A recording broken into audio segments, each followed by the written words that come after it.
Hello friends, जय माँ बगला हूँ जय से, जय माँ तारा। सॉरी, जस्ट मैं आज अभी उठी हूँ क्योंकि आज मैंने रात को जो हनुमान चालीसा, जो सूरज, इन सारी चीज़ें पढ़ के जो ताले का, मतलब मैं तो आपको 11 बार का बताती हूँ, लेकिन मैंने ये सारे तालों पे जो विश करके मैं सोई थी क्योंकि मुझे कुछ चीज़ें जाननी थी। तो भगवान ने सपने में कुछ ऐसा चीज़ दिखाया कि मैं आज आपको क्या बोलूँ। लेकिन कल जो हमारे मुंबई में दहीसर में आज़ाद नगर में हुआ है कि कुछ दड़गुलों ने मिलके एक आदमी को मार दिया पैसे के चक्कर में, बहुत गलत बात हो गई है। तो मैं तो बोलूँगी कि इसके लिए स्थानीय पुलिस वाले इन लोगों को कानून दायरा करना चाहिए। ये कानून बहुत पहले से लागू हुआ है कि 10 बजे के बाद अगर कोई पी के या नशे में कोई मिलता है तो उस पर कार्रवाई करनी चाहिए, लेकिन ये बात की कार्रवाई कोई नहीं करते क्योंकि चोर की दाढ़ी में तिनका। जिन्हें हफ्ता पहुंचता है उन लोग क्या किसी को पकड़ेंगे। 100-200 चाय पानी मिल गया, आदमी को छोड़ दिया जाता है। दड़गुल्लों की बात करो तो ये तो आम बात हो गई है। मैं तो अपने घर के बाहर बीच में अभी हवन कुंड रखा था, टूटा हुआ हवन कुंड एल्युमिनियम का। रात को हवन का, शाम को हवन करके रखा। वो हवन कुंड का सारा सामान हमारे घर के सामने 4 रास्ते में सब कचरा फेंकते हैं, तो वहाँ फेंकना था। मैंने बोली कि मैं नहीं फेंकती हूँ क्योंकि देखिए हम अपने घर के सामने गंदगी करेंगे कैसे चलेगा। तो मैंने सोचा तो सुबह कचड़े वाला आएगा तो पलटी करके दे देगा मुझे। वहाँ से हवन कुंड गायब हो गया। 10-20 रुपये का हवन कुंड आदमी गायब कर देता है, तो इंसान को मारना कौन सी बड़ी बात होती है। ऐसी बात है। तो कानून तो पास होना ही चाहिए। कानून पास हो चुका है, उसे फॉलो करना चाहिए। कानून तो ये भी पास हुआ है कि ड्रिंक एंड ड्राइव में किसी को पकड़ो तो करना चाहिए। पकड़ते नहीं। मैंने कल ही एक कहानी बताई थी। कोई नहीं पकड़ता है। मैंने आपको कहा ना, डॉन बॉस्को से लेके दहीसर ब्रिज, डी मार्ट तक ये एक आम बात हो चुकी है। वहाँ पे कोई किसी को नहीं, सब अपने बाप का राज समझते हैं। पुलिस वाले भी मिले रहते हैं, किसी को कोई नहीं पकड़ता। ऐसी बात है। भले कोई मरे जिए, औरतों के साथ बदतमीज़ी हो, औरतों के साथ छेड़खानी हो, कोई किसी को नहीं पकड़ता। ऐसे दूसरी बात है, यहाँ आज काम चालू है। रात को बहुत अच्छा पूजा हुआ, मेरा सारा काम मैंने अच्छे से किया और बहुत सारी चीज़ें दिखी। आज आप यकीन नहीं मानेंगे, मैं आज रात को भूत से लड़ रही हूँ। मैं किसी के घर गई हूँ, कोई लेडीज़ गुजर गई है और उस लेडीज़ की आत्मा से लड़ रही हूँ मैं। मेरे साथ जो भी मेरी मैड वैड जो भी जा रहे हैं उसके अंदर वो आ जा रही है, उसको पकड़ रही है, उससे मैं लड़ाई झगड़ा कर रही हूँ। मतलब करीबन 1.5-2 घंटे तक फ़ाइट हुई है। पता नहीं कौन से घर में हुई है, क्या मालूम, लेकिन कहीं तो फ़ाइट हुई है। कहीं तो आत्मा है जिसने मुझसे आज बहुत फ़ाइट की है। क्या बोलना चाहती थी मुझे पता नहीं। ऐसे बहुत सारी चीज़ें दिखी हैं। उसके बाद मैं आपको बता रही हूँ, जिस तरह से अभी सरनेम होता है, जैसे हमारे राज भाई के साथ भी सब लोग सरनेम वाले हैं। किसी का पांडे सरनेम है, किसी का क्या है। तो ये यूपी में आ गया ना पांडे सरनेम ऐसा। वो भी तो उत्तर भारतीय है ना। अगर उत्तर भारतीय होकर उत्तर भारतीयों को मारे तो, लेकिन इसमें गलती हमारी संस्कृति की है। सीधी बात है, हम जहाँ रहते हैं हमें पहले अपनी भाषा बोलनी चाहिए, हमें अपने रहन सहन में रहना चाहिए। कि मैं कभी किसी को कॉपी नहीं करती हूँ, मैं अपने आप में अपनी जैसे रहती हूँ। अगर मैं ब्राह्मण हूँ तो चाहे मैं मंदिर जाऊँ चाहे मस्जिद जाऊँ, मैं अपने गेटअप में ही रहती हूँ। ब्राह्मण वाले मेरा हमेशा देखो अपने माला वाला सब सेम गेटअप रहता है। मैं कभी किसी को कॉपी नहीं करती, इसलिए मैं सबको कहूँगी अपने में रहो। मैंने सबको समझाती हूँ। मैं तो कल अपने मिस्टर को भी समझाया कि भाई आप जय भीम वाले हो, सबको सबसे पहले मिलो तो जय भीम बोलो। ताकत है, क्योंकि सबसे बड़ी ताकत जय भीम वाली होती है। जय भीम की ताकत अपने आप में इतनी बड़ी है कि आज की तारीख में अगर उनके बंदों को किसी ने हाथ भी लगा दिया तो पूरा समाज कूट के मारेगा, ऐसा कुटाई कर देगा, ऐसा होता है। लेकिन उसमें हमें अपनी मर्यादा में भी रहना चाहिए। हमें ऐसी कोई गलती नहीं करनी चाहिए कि सामने वाला उस चीज़ का फ़ायदा उठा सके। फ़ायदा कोई बाहर ही नहीं उठाते, फ़ायदे आपस वाले ही उठाते हैं।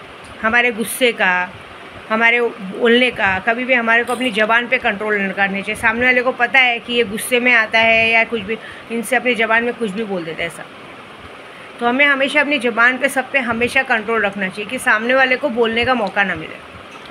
दूसरा, हम जहाँ भी रहते हैं, हम चाहे मंदिर जाए, हमें अपनी संस्कृति में ही चलना चाहिए। क्योंकि ये बात हमें अभी इस तरह से जो राज भाई ने जो हमारे साथ किया है, राज भाई ने उत्तर प्रदेश की मराठी बोलो ये बोलो, उन्होंने एक अच्छा मैसेज दिया था, लेकिन उनके लोगों ने, बाकी लोगों ने उस मैसेज का गलत फ़ायदा उठा के बहुत सारे उत्तर भारतीयों को मारा। और कल ये इस देश के कारण ये हुआ है कि दहीसर आज़ाद नगर में एक बंदे को, वो भी यूपी का ही था, उसे कुछ दड़गुल्ले लोग ने रात को 11 बजे पैसों के चक्कर में जान से मार दिया। ऐसा क्या होता है बोले ना, मैंने आपको आपसी दुश्मनी निकाली जाती है। तो जानने दीजिए क्या कर सकते हैं। मैं तो अपना काम कर ही रही हूँ बखूबी। और दूसरा, अभी हनुमान जयंती आ रही है 12 तारीख को। कल से मेरा पूजा शुरू हुआ है 1100 का जप का। आज मैंने सपने में एक और चीज़ को देखा। आज मेरा एक छोटा सा बच्चा मुझसे आके शिकायत करता है। क्या मालूम क्या था। मैं 2 दिन से मुझे ऐसा लग रहा है कोई मुझे याद कर रहा है। तो छोटे से बच्चे ने आके मुझसे शिकायत किया कि आप मेरे पापा को मेरे पास आने नहीं देते। मैंने बोला ऐसा किसने बोला आपको? तो बोलता है बस वो कुछ बोलने जा रहा था और लोगों ने उसको रोका। मैंने बोला बच्चों को कभी बोलने से रोकना नहीं चाहिए। तो मैंने उसको एक बात समझाया प्यार से कि मैं कौन हूँ आपकी। तो बोलते हैं मम्मी ये माँ हो। मैंने माँ हूँ ना, तो जो मैं आपके लिए करती हूँ वो मैं दूसरे बच्चों के लिए करती हूँ क्या बेटा? बोलता नहीं मेरी तो ऐसे आपको किसने बोला कि पापा को आने नहीं देते? पापा और हम तो काम पे जाते हैं ना, कमाने जाते हैं ना। जब हम बहुत सारा पैसा कमाएंगे तभी तो हम अपने बाबू के लिए सारा सामान ला सकेंगे। तो बड़े प्यार से मेरे गले लग के बोलता है हाँ ये बात तो सच्ची है। मेरे तो आपको किसने बोला? तो उसने बोला नहीं, उसको रोक दिया गया। ऐसी बात होती है। तो मैंने उसे समझाया कि बेटा मैं आपसे इस दुनिया में बहुत सबसे ज़्यादा प्यार करती हूँ। तो मैं भी तो आपकी माँ हुई ना, भले मैंने आपको जन्म नहीं दिया, माँ तो आपकी हुई। आप बताओ जितना सामान, जितनी चीज़ें, जो चीज़ मैं प्यार से आपके लिए ख़रीदती हूँ, आपके लिए करती हूँ, कभी किसी के लिए किया है? तो उसने बोला नहीं। तो सपने के थ्रू आके एक बच्चा मेरी गोद से लिपट के अपनी माँ से बहुत प्यार से शिकायत कर रहा था। कौन है वो नहीं बताऊँगी मैं, लेकिन यूट्यूब के ज़रिए बोलूँगी कि बेटा मैं आपसे बहुत प्यार करती हूँ। और ऐसे मन में कभी भी किसी की बातों को मत लाना, क्योंकि माँ का प्यार, माँ का मन एक ही होता है और एक ही बच्चे के लिए धड़कता है। अगर माँ अपने बच्चे के लिए सब कुछ करती है ना तो उसी के लिए करती है, बाकी किसी के लिए नहीं करती है। ये बात का भान रखना, ठीक है। सपने में हम जब सोते हैं ना, तो जब ताले रखते हैं ना सर के नीचे, तो बहुत सारी चीज़ें दिखाई देती हैं, क्या हो रहा है, कहाँ पे क्या हो रहा है, ऐसा। और अब पूजा पाठ चालू है, काम चालू है। देखिए बहुत सारे लोग कह रहे हैं कि कोई मेरे से बात नहीं करता, ये नहीं करता। आप ये बताओ, मैं भूत भविष्य नहीं बताती हूँ, मैं लोगों का काम करती हूँ। आपको काम है, आप वशीकरण कराओ, मारण वोहन वशीकरण कराओ, मैं करके देने को तैयार हूँ। देखिए मैं सैलानी दरबार में हूँ, वो दरगाह है, मानती हूँ मैं, लेकिन मेरा मानना है कि वो बाबा की सेवा करनी है मुझे। कहते हैं वो नक्शेबंदी के राजा है, कहते हैं वहाँ जो मांगो मिलता है। तो मैंने बहुत पहले जब मैं आई थी, मेरी पिछले साल इसी जगह पे शादी करवाई थी अपने जैमिनी समाज वालों की, तो मैंने मन्नत ली थी कि शादी वादी सब अच्छे से हो जाएगी तो मैं अगले साल आके 40 दिन की आपकी पूजा पूरी करूँगी। लेकिन पता नहीं कल भगवान मुझे कुछ तो आभास दिला रहे थे। कल रात को मुझे ना बहुत अजीब सा हो रहा था। क्या हो रहा था वो मैं बताऊँगी नहीं, क्योंकि वो वक्त आने पे, क्योंकि कैसे मन में शंका है, क्या पता नहीं भगवान मेरे को क्या देना चाहते, क्या करना चाहते, पता नहीं। इसलिए मैं अभी से कुछ बोलूँगी नहीं, लेकिन बस भगवान से एक ही बात मांगूंगी कि अगर आप कुछ देना चाहते हो तो नहीं चाहिए मुझे। अब मुझे सिर्फ जो मैं उम्मीद पूरी करने, एक पावर चाहिए, एक शक्ति चाहिए, और बच्चों के लिए जो घर का विषय है वो पूरा करना है। बाकी मुझे कुछ नहीं चाहिए। बच्चे तो है मेरे पास, मेरा एक लाला है मेरे पास जो मुझे कहता है कि अगर मैं हूँ तो दूसरे बच्चे की क्या ज़रूरत है। सच्ची बात है, जब वो है तो दूसरे की ज़रूरत क्या है? पहले मैं उसके नखरे उठा लूँ, वही बहुत बड़ी बात है मेरी। दूसरी बात है कि काम चालू है, दुनिया में कुछ पाना है, शक्तियाँ लीजिए, नाम, फ़ोटो, एड्रेस भेजिए, खर्चा भेजिए। बगैर पैसों के कोई काम नहीं होता इधर। आप सोचिए मैं यहाँ दरगाह पे बैठी हूँ, फ्री में नहीं बैठी हूँ। 2 जगह पे होटल लिया गया है। एक जगह पे इसलिए लिया गया है कि दिन भर नहीं बैठ सकती। देखिए मैं एक ब्राह्मण हूँ, पूजा पाठ है मेरे को, मेरी माता रानी का मेरा जो पूजा पाठ है, नित्य क्रम, मुझे वो भी करना पड़ता है। वो नित्य क्रम में वहाँ नहीं कर सकती। सीधी बात है, दरगाह पे मैं हनुमान चालीसा नहीं चला सकती, क्योंकि उनको फिर उनके दिल को ठेस पहुंचेगी। इसलिए मैं अपना हनुमान चालीसा यहाँ पढ़ के यहाँ काम करती हूँ, फिर वहाँ की पूजा वहाँ जाके करती हूँ। थोड़ा दिन पहले मैं सुबह चली जाती हूँ, तो मेरे चतुरा भैया ने मुझे बात समझाई कि आपको जब जाना है दीदी तो आपका शाम का रात का पूजा है, आप शाम को जाओ, आप रात वहाँ पूजा करो। इतनी तो मेरी बहन गरीब नहीं है कि खुद खाना करके खा नहीं सकते। आप रानियों जैसा रहो, आपको ये शोभा नहीं देता, आपकी तबीयत खराब हो गया, आप कभी इस तरह रहे नहीं हो। क्योंकि देखिए हम जैसा सोचते हैं, जैसा रहते हैं, भगवान हमें वैसा ही देता है। अगर हम सोचेंगे कि हम गरीब बन के रहें, भगवान के सामने गरीबी दिखाएं, जो कि भगवान ने हमें खाने पीने रहने के लिए अच्छा दिया है, फिर भी अगर मैं भगवान के सामने ज़बरदस्ती गरीब बन के मांगने जाऊँगी तो भगवान मुझे गरीबी बना के रखेगा। हमारी सोच के ऊपर हमारा काम डिपेंड करता है। तो सोच के ऊपर काम डिपेंड है कि जिस काम से मैं आई उस काम के लिए मैं वहाँ डेली जाऊँगी, जो मेरी पूजा है वो करके मैं वापस अपनी जगह पे आ जाऊँगी। ऐसी बात है। क्या है ना, कुछ लोग मुझ पे बरोबर वॉच रखते हैं। एक बात याद रखना, मुझ पे वॉच रखने से पहले, मैं एक ब्राह्मण हूँ, विंध्याचल की पंडित हूँ, कामाख्या से दीक्षित हूँ, मेरी बराबरी कोई कर नहीं पाएगा। बस इतना ही बोलूँगी मैं, बाकी कोई नहीं।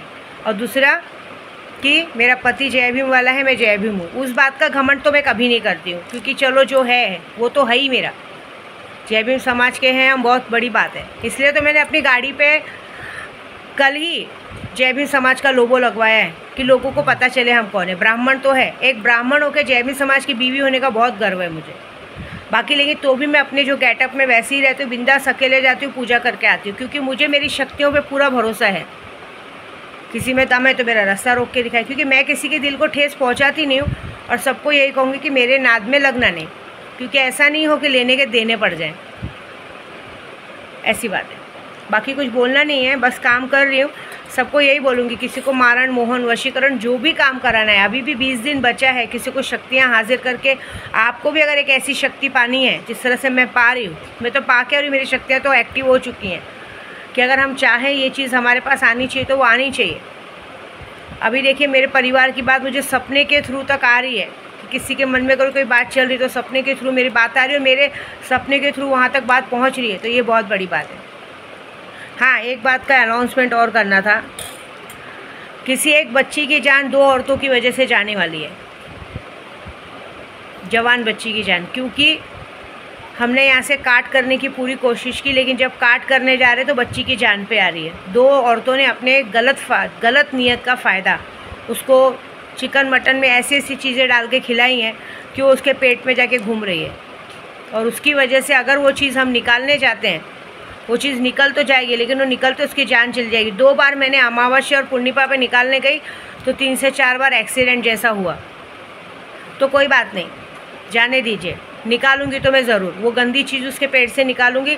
ऐसे भी मरना है, आज नहीं तो कल मरना है। अगर उसकी मौत होती है, हो जाने दीजिए, लेकिन उसकी मौत होने पे ये बात याद रखिए, तुम दोनों लेडीज़ की भी मौत होगी।